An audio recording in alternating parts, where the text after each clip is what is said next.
Hello and hi friends, welcome back to Krishna's tutorials. ఎలా ఉన్నారు? Welcome to part 2 of writs in Indian constitution. So this is part 2 అండి. Part 1 video link కింద description బాక్స్లో ఇస్తాను. ఈ వీడియోలో మనం 5 టైప్స్ ఆఫ్ రిట్స్ గురించి సో అంతకంటే ముందు కొన్ని ఇంపార్టెంట్ అనౌన్స్మెంట్స్ చెప్తాను. So these are the important futures of Unacademy అండి. So raise a hand and talk to the educator in live class. Unlimited quizzes. You can also launch A quiz. Anytime, anywhere you can access live and recorded sessions. So it is the best opportunity to learn from the best educators and NLU alumni. Weekly events ఉంటాయండి and మీరు 500+ national mock test and sectional test కూడా access చేయొచ్చు. Then clot iconic programme రీసెంట్గా launch చేయడం జరిగింది. దీనిలో భాగంగా ఎవరైతే ఐకానిక్ సబ్స్క్రిప్షన్ తీసుకుంటారో వారికి 3 అడిషనల్ బెనిఫిట్స్ అయితే రావడం జరుగుతుంది. So we will look over what are those 3 additional benefits. So 1-to-1 live mentoring in Iconic. So mentor sessions ఈ విధంగా ఉన్నాయి. So 10 minutes for each. So 3 months తీసుకున్నట్లయితే 18 సెషన్స్ అండ్ 6 months సబ్స్క్రిప్షన్కి 36, 12 monthsకి 72, 24 monthsకి 144 సెషన్స్ 1-to-1 మెంటార్ సెషన్స్ అయితే ఉండడం జరుగుతుంది. సో ప్లస్ సబ్స్క్రిప్షన్లో మీరు జాయిన్ అయితే లైవ్ క్లాసెస్ ఉంటాయి, టెస్ట్ అండ్ క్విజెస్ ఉంటాయి, స్ట్రక్చర్డ్ కోర్సెస్ ఉంటాయి, అన్లిమిటెడ్ యాక్సెస్ ఉంటుంది. బట్ ఐకానిక్లో మీకుండే యాడెడ్ అడ్వాంటేజ్ ఏంటి అంటే live mentorship, live doubt solving, priority in live classes. So these are the 3 major benefits that you will be getting in iconic program. So Score Boosters is a 3 months batch for CLAT 2022 and the DU Dream is a 3 months course for DU LLB Entrance 2022. Let's Crack CLAT is a beginners batch for CLAT 2023 aspirants. So it will be launched on January 7th, 2022 in English plus Hindi. So కోర్సుకి సంబంధించిన futures మీరు ఇక్కడ చూడొచ్చు and mentor names మీరు కింద చూడొచ్చు. And మీరు కనుక అన్ అకాడమీలో సబ్స్క్రిప్షన్ తీసుకుంటున్నట్లయితే GKK10 అన్న నా కోడ్ యూజ్ చేసి అడిషనల్గా 10% డిస్కౌంట్ పొందవచ్చు. Then this is all about special class events and all India DU LLB mock test అనేది 8th January రోజు సండే 1 PM నిర్వహించడం జరుగుతుంది. సో ఫ్రీగా ఉన్న ప్రతి ఒక్కరు కూడా అటెండ్ అయ్యే ప్రయత్నం చేయండి. సో ఇది అటెండ్ చేస్తే మీకు ఈ యొక్క మాక్ టెస్ట్ మీ యొక్క లా సెట్కి కూడా యూజ్ అవుతుంది అండ్ GKK10 అన్న కోడ్ యూజ్ చేసి అన్లాక్ చేసుకోవచ్చు ఫ్రీగా. దెన్ ర్యాంకర్ 1కి 5,000, ర్యాంకర్ 2కి 3,000 అండ్ ర్యాంకర్ 3కి 2,000 వర్త్ అమెజాన్ వోచర్స్ అయితే రావడం జరుగుతుంది and scholarships for top 50 rankers. So weekly టెస్ట్లు ఉంటాయి like an academy law aptitude test and weekly T20 test. So it is open for everyone. So friends, నిన్న చెప్పుకున్న క్లాస్లో మనం చూసాం ఎలా వాట్ ఈస్ ఎ రిట్ అంటే ఏంటి, ఒక written order issued by the supreme court or high court అని కూడా మనం తెలుసుకున్నాం. దెన్ ఆర్టికల్ 32 అండ్ ఆర్టికల్ 226కి డిఫరెన్సెస్ ఏంటి అనేది కూడా తెలుసుకున్నాం. సో ఎస్పెషల్గా ఆర్టికల్ 32 కింద సుప్రీం కోర్టుకి it is mandatory to issue writs, okay, but it is discretionary to high courts. ఇక్కడ ఎందుకు మ్యాండేటరీ అంటే because article 32 is a fundamental right which is fundamental. So fundamental rights డెఫినెట్గా ఇంప్లిమెంట్ చేయాలి because it is very fundamental. కాబట్టి it is mandatory for supreme court to issue writs whenever a person approaches. కాబట్టి ఇక్కడ high court article 226 కింద issue చేస్తుంది and article 226 is absolutely not a fundamental right. కాబట్టి అది డిస్క్రిషనరీగా ఉంది అండ్ ఇందు మూలంగానే మనం సుప్రీంకోర్టుని the protector and guarantor of the fundamental రైట్స్గా పేర్కొంటాము. ఓకే, గుర్తుంచుకోండి ఈ sentence. Who is the protector and guarantor of the fundamental rights అంటే supreme court. It is supreme court, right. Then habeas corpus గురించి మాట్లాడుకుందాం. Number 1 habeas corpus. So this is the ancient writ అండి. చాలా పురాతనమైన రిట్గా మనం habeas కార్పస్ని పేర్కొంటాము. So ఇది ఒక Latin పదం నుంచి రావడం జరిగింది. హెబియస్ కార్పస్ అనేది ఒక లాటిన్ పదం. దీని యొక్క మీనింగ్ వచ్చేసి to have the body, to produce the body, to have the body అన్న మీనింగ్ ఇస్తుంది. సో ఈ రిట్ని ఎప్పుడు supreme court or high court issue చేస్తుందంటే whenever there is a unlawful detention. So unlawful, చట్ట వ్యతిరేకంగా ఒకరిని నిర్బంధించినప్పుడు ఈ రిట్ని ఇష్యూ చేయొచ్చు. ఫర్ ఎగ్జాంపుల్, ఏ అనే పర్సన్ని పోలీసులు అన్లాఫుల్గా అరెస్ట్ చేయడం జరిగింది, పోలీస్ స్టేషన్లో పెట్టడం జరిగింది. సో అప్పుడు ఏ తరపున ఫ్రెండ్స్ కానీ లేదా రిలేటివ్స్ కానీ or any person on behalf of a సుప్రీంకోర్టును ఆశ్రయించవచ్చు. సుప్రీంకోర్టును ఆశ్రయించి so a fundamental right violate అయింది ఇప్పుడు నిర్బంధించినప్పుడు? సో లిబర్టీ, ఫ్రీడమ్ వైలేట్ అయింది. సో మనకు ఆర్టికల్ 21 కింద right to life and personal liberty ఉంటుంది. సో ఆ ఒక ఆర్టికల్ ముఖ్యంగా ఇప్పుడు వైలేట్ అయింది కాబట్టి సుప్రీంకోర్టు ఆర్ హైకోర్టుని ఆశ్రయించినప్పుడు సుప్రీంకోర్టు ఆర్ హైకోర్టు ఈ రిట్ జారీ చేస్తుంది, హెబియస్ కార్పస్. తద్వారా ఈ పోలీసులు అరెస్ట్ చేసిన ఏ వ్యక్తిని స్టేషన్ నుంచి కోర్టులో ప్రొడ్యూస్ చేయవలసి ఉంటుంది. సో ఇక్కడ అదే ఇచ్చారు, who has arrested another person to bring the body of the later. So body of the later before the court. So ఇక్కడ కార్పస్ అంటే బాడీ అండి. ఓకే, కార్పస్ యొక్క మీనింగ్ ఏంటి అంటే బాడీ. సో ఈ యొక్క కార్పస్ అనే వర్డ్నే మీరు ఇంకొక లీగల్ మ్యాగజైన్లో చూసి ఉంటారు, దట్ ఈస్ కార్పస్ జ్యూరిస్. సో ఇది ఎగ్జామ్లో అడిగిన క్వశ్చన్, ప్రీవియస్ ఇయర్ పేపర్లో ఉంటుంది. కార్పస్ జ్యూరిస్ అంటే బాడీ ఆఫ్ లా అనమాట. So remember these points. And ఇక్కడ ఈ యొక్క హెబియస్ కార్పస్ని ముఖ్యంగా రైట్ టు ఫ్రీడమ్ ఉంది కదా, ఫ్రమ్ ఆర్టికల్ 19, 20, 21 అండ్ 22 ఈ 4 ఆర్టికల్స్ ముఖ్యంగా ఎప్పుడైతే వైలేట్ అవుతాయో అప్పుడప్పుడు సో ఆయా సందర్భాల్లో ఈ యొక్క హెబియస్ కార్పస్ ఇష్యూ చేయడం జరుగుతుంది. సో ఆర్టికల్ 19 ప్రకారం మనకు 6 టైప్స్ ఆఫ్ ఫ్రీడమ్స్ అయితే ఉన్నాయి. ఓకే, ఒకటి right to freedom of speech and expression, right. Then freedom to assemble and freedom to form associations and unions, and freedom to move throughout the territory of India, and freedom to reside and settle in any part of India, and freedom to choose and practice any profession or job. So ఈ 6 freedoms article 19 కింద మనకు కల్పించబడిన ప్రాథమిక హక్కులు అండి. Then article 20. So article 20 protection against conviction for offences, and article 21 right to life and personal liberty, and article 22. So article 22 కింద protection కల్పించడం జరుగుతుంది మనకు against arrest and certain offences in certain cases. So article 22(1) కింద, okay, article 22(1) కింద ఒక arrest చేయబడిన వ్యక్తిని పోలీసులు ఎందుకు అరెస్ట్ చేశారో అతనికి చెప్పాల్సి ఉంటుంది. అదేవిధంగా అతన్ని ఒక అడ్వకేట్ని సంప్రదించుకునే హక్కు కూడా కల్పించాల్సి ఉంటుంది. అండ్ 22(2) కింద ఒక అరెస్ట్ చేయబడిన వ్యక్తిని 24 గంటల్లోపు కోర్టు ముందు హాజరుపరచవలసి ఉంటుంది. అండ్ ఆర్టికల్ 22(3) కింద సో కోర్టు ఇచ్చిన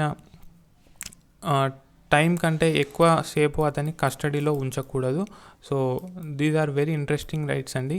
రైట్ టు ఫ్రీడమ్ కింద ఉన్న 4 రైట్స్ కూడా చాలా ఇంట్రెస్టింగ్గా ఉంటాయి. If you did not read or go through right to freedom article 19, 20, 21 and 22, please go through them, have a look on each and every word, so you will definitely understand all the articles, and these articles are very important in exam point of view. And article 21 కింద 86th constitutional amendment act 2002లో 21A చేర్చడం జరిగింది. So right to education చేర్చడం జరిగింది. I hope it's clear. So friends, ఇక్కడ ముఖ్యంగా habeas కార్పస్ని ఎప్పుడు issue చేస్తుంది court అనేది గుర్తుంచుకోండి. When there is unlawful detention either by public body or private person, ఎవరైనా కావచ్చు, అప్పుడు ఇష్యూ చేయొచ్చు. Then who can issue? Supreme court and high court. ఎవరికి ఎగెనెస్ట్గా? Both private and public authorities. So private వ్యక్తులు కూడా మిమ్మల్ని ఎవరైనా బంధించి నిర్బంధించి మీ యొక్క ఫ్రీడాన్ని కాల రాస్తున్నట్లయితే అప్పుడు మిమ్మల్ని నిర్బంధించారు కాబట్టి మీరే డైరెక్ట్గా కోర్టును అప్రోచ్ కాలేరు. కాబట్టి ఈ యొక్క హెబియస్ కార్పస్ విషయంలో మీ తరపున ఎవరైనా వెళ్ళి కూడా ఆ రిట్ పిటిషన్ ఫైల్ చేయవచ్చు. Then habeas corpus cannot be issued in this 4 cases when detention is legal. So చట్టపరంగా అతన్ని నిర్బంధించినప్పుడు, next it is outside the jurisdiction of the court. So ఆ యొక్క కేసు ఆ కోర్టు టెరిటోరియల్ జ్యూరిస్డిక్షన్ కిందికి రానప్పుడు, when the detention is for contempt of court or legislature. So contempt of court జరిగినప్పుడు లేదా లెజిస్లేచర్ కంటెంప్ట్ జరిగినప్పుడు, అంటే చట్ట వ్యతిరేకంగా అతను ప్రవర్తించినప్పుడు, then detention is by the final judgement of the court. So అతన్ని బంధించమని కోర్టే ఆర్డర్ ఇచ్చినప్పుడు మనం హెబియస్ కార్పస్ రిట్కి అప్లై చేసుకోలేము. Then coming to writ number 2, mandamus. So mandamus అనేది ఒక లాటిన్ పదం అండి. సో దీనికి కమాండ్ ఆర్ అండ్ ఆర్డర్ అనే అర్థం వస్తుంది. సో వి కమాండ్ అనే అర్థాన్ని ఇస్తుంది. So it is a command directing a person, corporation, inferior court or government or any public authority to do the thing or perform the act specified in the writ. So ఇది ముఖ్యంగా mandamus అనేది ఏం ఆదేశిస్తుంది, మీ డ్యూటీని మీరు నెరవేర్చండి అని చెప్పేసి ఆదేశిస్తుంది. So అది ఒక పర్సన్ అయినా కావచ్చు, కార్పొరేషన్ అయినా కావచ్చు, inferior court or government or any public authority. So ఇక్కడ the thing or act should be in the nature of public duty అండి, not private duty. This means ఈ యొక్క మ్యాండమస్ ప్రైవేట్ ఇండివిజువల్ మీద issue చేయలేము. Only public authorities, government persons మీద మాత్రమే issue చేయగలుగుతాము. అదే habeas corpus both private and public authorities మీద ఇష్యూ చేస్తాము. Remember this, in exam point of view it is very important అండి. సో ప్రైవేట్ ఇండివిజువల్స్ మీద ఈ యొక్క మ్యాండమస్ ఇష్యూ చేయలేము అనేది గుర్తుంచుకోండి, రైట్. సో దీనికి ఒక ఎగ్జాంపుల్ చెప్పుకునే ప్రయత్నం చేద్దాం. సో ఒక గవర్నమెంట్ ఆఫీసర్ ఉన్నాడు అనుకోండి.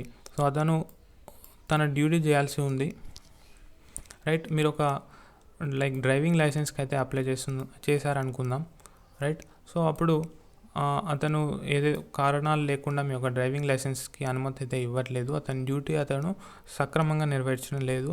Then you can utilise this mandamus writ. Just ఎగ్జాంపుల్గా చెప్తున్నాను. Then mandamus cannot be issued in the following కేసెస్: to implement departmental instruction that does not have statutory force. So statutory force లేని duties implement చేయడానికి మనం ఈ యొక్క మ్యాండమస్ని issue చేయలేము. దానికి స్టాచ్యుటరీ ఫోర్స్ ఉండాలి, చట్టంలో అతను ఆ డ్యూటీ చేయాలని మెన్షన్ చేసి ఉండాలన్నమాట. Then to arrange somebody to work when the kind of work is optional and not mandatory. So అతను వర్క్ ఏదైతే చేయాల్సి ఉందో అది ఆప్షనల్, డిస్క్రిషనరీ ఉన్నప్పుడు మనం ఈ రిట్ని వాడలేము. Then to implement a contractual obligation. So ఒక కాంట్రాక్ట్కి సంబంధించిన ఆబ్లిగేషన్ ఇంప్లిమెంట్ చేయడానికి కూడా ఈ రిట్ని మనం వాడలేము. సో ఇది ఇండియన్ ప్రెసిడెంట్ ఆర్ గవర్నర్కి ఎగనెస్ట్గా ఇష్యూ చేయలేము. So Indian president or governor తమ డ్యూటీస్ని నిర్వహించకున్నా కూడా వాళ్ళని మనం నిర్వహించు అని ఆదేశించే హక్కు మనకు లేదు. Against the chief justice of high court acting in a judicial capacity. So ఇవన్నీ పాయింట్స్ కూడా మైండ్లో ఉండాలి. Number 3, prohibition. So prohibition meaning ఏంటి అంటే టు ఫోర్బిడ్, నిషేధించడం, రైట్. సో దీన్ని ముఖ్యంగా హయ్యర్ కోర్ట్స్ లోవర్ కోర్ట్స్కి జారీ చేయడం జరుగుతుంది. ఎప్పుడైతే లోవర్ కోర్ట్స్ తమ జ్యూరిస్డిక్షన్ని మించి వ్యవహరిస్తాయో అప్పుడు ఇష్యూ చేయడం జరుగుతుంది. So it directs inactivity. So prohibition అనేది inactivity means not to do something. So కింది కోర్టుని పై కోర్టు ఇన్యాక్టివిటీ అంటే ఈ పని చేయకు అని చెప్పేసి ప్రొహిబిట్ టు ఫర్బిడ్ చేస్తుంది. So writ of prohibition can only be issued against judicial and quasi judicial authorities అండి, remember this. Next, it can't be issued against administrative authorities, legislative bodies and private individuals or bodies. Very important. Only judicial and quasi judicial authorities మీద మాత్రమే ఈ writ of prohibition issue చేయగలుగుతాము through the courts. So ఈ high court lower కోర్ట్స్ని ఆదేశించవచ్చు. Okay, for example, so ఒక 16 years అబ్బాయికి సంబంధించిన ఒక కేసు ఉంది. సో దాన్ని డిస్ట్రిక్ట్ కోర్టు డీల్ చేస్తుంది. సో అప్పుడు ప్రశ్న ఏంటి, ఒకరు ప్రొహిబిషన్ రిట్కి అప్లై చేశారు. సో 16 years ఏజ్ ఉంది కాబట్టి అతను మైనర్ కిందికి వస్తాడు. అండ్ మైనర్కి సంబంధించిన కేసెస్ అన్ని జువెనైల్ కోర్టు చూసుకోవాల్సి ఉంటుంది. సో అప్పుడు ఈ హైకోర్టు ఈ యొక్క డిస్ట్రిక్ట్ కోర్ట్ని ప్రొహిబిషన్ రిట్ ద్వారా ఆ ప్రొసీడింగ్స్ ఆపే విధంగా చేస్తుంది. So this is about prohibition. I hope things are clear. Next certiorari. So certiorari అంటే to be certified or to be informed అనే అర్థం వస్తుంది. సో జనరల్గా writ of prohibition and writ of certiorari కలిపి ఇష్యూ చేస్తుంటారు. సో ఇంచుమించు రెండు సేమ్గా ఉంటాయి అండ్ చిన్న కీ డిఫరెన్స్ ఉంటుంది. సో ఒక విషయం, the writ is issued by the court higher in authority to lower court or tribunal ordering them either to transfer a case pending with them to itself or quash their order in the case. So ఇక్కడ certiorari అంటే to quash అనే అర్థాన్ని కూడా గుర్తుంచుకోండి. And ముఖ్యంగా it is issued on the grounds of an excess of jurisdiction or lack of jurisdiction or error of law. So lower courts ఎప్పుడైతే excess of జ్యూరిస్డిక్షన్కి వెళ్తాయో ఆర్ జ్యూరిస్డిక్షన్ లేకున్నా కూడా ఆ కేసుని టేక్ ఓవర్ చేస్తాయో లేదా ఎర్రర్ ఆఫ్ లా ఉందో, లోవర్ కోర్ట్స్ ఇచ్చిన తీర్పులో ఎర్రర్స్ ఉన్నాయో, ఎర్రర్ ఆఫ్ లా ఉన్నప్పుడు ఈ యొక్క సర్ష్యూర్ అని ఇష్యూ చేయడం జరుగుతుంది. It is not only prevents but also cures for mistake in the judiciary. So ఇక్కడ మనకు ప్రొహిబిషన్ అనేది ముందుగానే నిరోధిస్తుంది. ఓకే, కోర్టు ప్రొసీడింగ్స్ జరగక ముందే అంటే తీర్పు వెలువడక ముందే ఇష్యూ చేస్తే దాన్ని ప్రొహిబిషన్ అంటాము. సో తీర్పు వెలువడిన తర్వాత అంటే ప్రొసీడింగ్స్ పూర్తయిన తర్వాత ఇష్యూ చేసే రిట్ సర్ష్యూరరీ మనం భావించవచ్చు. సో ప్రొహిబిషన్ అనేది ప్రివెంటివ్ ఇన్ నేచర్ అండి. అండ్ సర్ష్యూరరీ అనేది క్యూరేటివ్ ఇన్ నేచర్ అంటే కరెక్టివ్ యాక్షన్ అన్నమాట. Okay, corrective action, curative. So మీరు క్యూరేటివ్ పిటిషన్ మేబీ చదువుకొనే ఉండొచ్చు. Under article 137 of Indian constitution you will find the word curative petition. So once go through it guys. So certiorari అనేది curative in nature అంటే prevention is better than cure అంటాము. So ముందుగానే prevent చేసేది prohibition. So తీర్పు వచ్చిన తర్వాత దాన్ని cure చేసేది సర్ష్యూరరీగా మీరు గుర్తుంచుకోండి. సో క్యూరేటివ్ అంటే ఆ విధంగా అర్థం వస్తుంది, ప్రొహిబిషన్ అంటే ఆ విధంగా అర్థం వస్తుంది. I hope things are clear. And it cannot be issued against legislative bodies or private individuals or bodies. Then quo warranto. The literal meaning of the writ of quo warranto is by what authority or warrant. So quo warranto is a Latin word అండి. Supreme Court or High Court issue this writ to prevent illegal usurpation of a public office by a person. So వేరే వాళ్ళ rights మనం infringe చేసి వాళ్ళ యొక్క అంటే infringe చేసి మనం ఒక పబ్లిక్ ఆఫీస్లోకి ఎంటర్ అవుతాము, అక్రమంగా ఒక పబ్లిక్ ఆఫీస్లోకి ఎంటర్ అవుతాము. ఇన్ ద సెన్స్ ఒక పబ్లిక్ ఆఫీసర్ లాగా మనం నియమించబడతాము అక్రమంగా. సో అప్పుడు court ఎంక్వైర్స్ into the legality of the claim of a person to A public office. So ఆ పబ్లిక్ ఆఫీసర్లోకి ఎంటర్ అయిన వ్యక్తికి ఎంత మేరకు ఆ యోగ్యత ఉంది, అందులోకి ఎంటర్ అవ్వాల్సిన యోగ్యత ఉంది అనేది చూడొచ్చు. సో ఫర్ ఎగ్జాంపుల్ ఒక జాబ్ ఉంది. సో ఒక జాబ్కి ఎటువంటి నోటిఫికేషన్ లేకుండా, ఎటువంటి ఎగ్జామ్ లేకుండా ఎగైనెస్ట్ ద ప్రొసీజర్ ఎవరినో తీసుకొచ్చి నియమించడం జరిగింది. సో అప్పుడు జాబ్ కోసం వెయిట్ చేస్తున్న నిరుద్యోగులందరూ కూడా అది గమనించి కోర్టులో పిటిషన్ ఫైల్ చేయడం జరిగింది. సో అప్పుడు కో వారెంటో పిటిషన్ ఇష్యూ చేస్తుంది. What is your authority to be in this position, okay అనేది క్వశ్చన్ అనమాట. సో ఈ రిట్ ముఖ్యంగా అక్రమంగా ఎవరైనా నియమిస్తే ప్రభుత్వ పోస్టులలో, అదేవిధంగా అధికార దుర్వినియోగానికి పాల్పడిన ప్రభుత్వ అధికారులు అప్పుడప్పుడు ఈ రిట్ ఇష్యూ చేయడం జరుగుతుంది.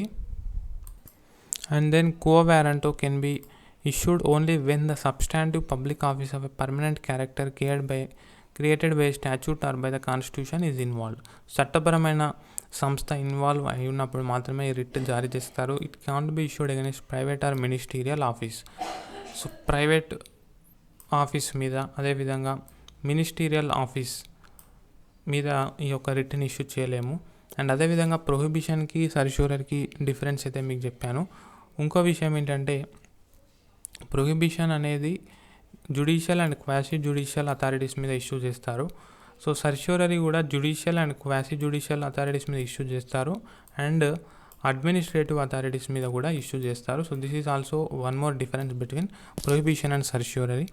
Before 1991 only judicial and quasi judicial మీదనే ఇష్యూ చేసేవారు, బట్ ఆఫ్టర్ 1991 అడ్మినిస్ట్రేటివ్ అథారిటీస్ మీద కూడా ఇష్యూ చేస్తున్నారు. So and one more thing guys, supreme court యొక్క 5 types of రిట్స్ని under article 32 issue చేస్తుందని తెలుసు, but only when fundamental rights violate అయినప్పుడు మాత్రమే ఈ రిట్స్ని ఇష్యూ చేస్తుంది. But high court not only fundamental rights but also other legal rights violate అయినప్పుడు కూడా issue చేస్తుంది. So this is the another important thing you need to remember, and that's all in this video guys. If there is anything to explain, I will let you know in the upcoming videos. Until then, bye bye, thank you, keep smiling.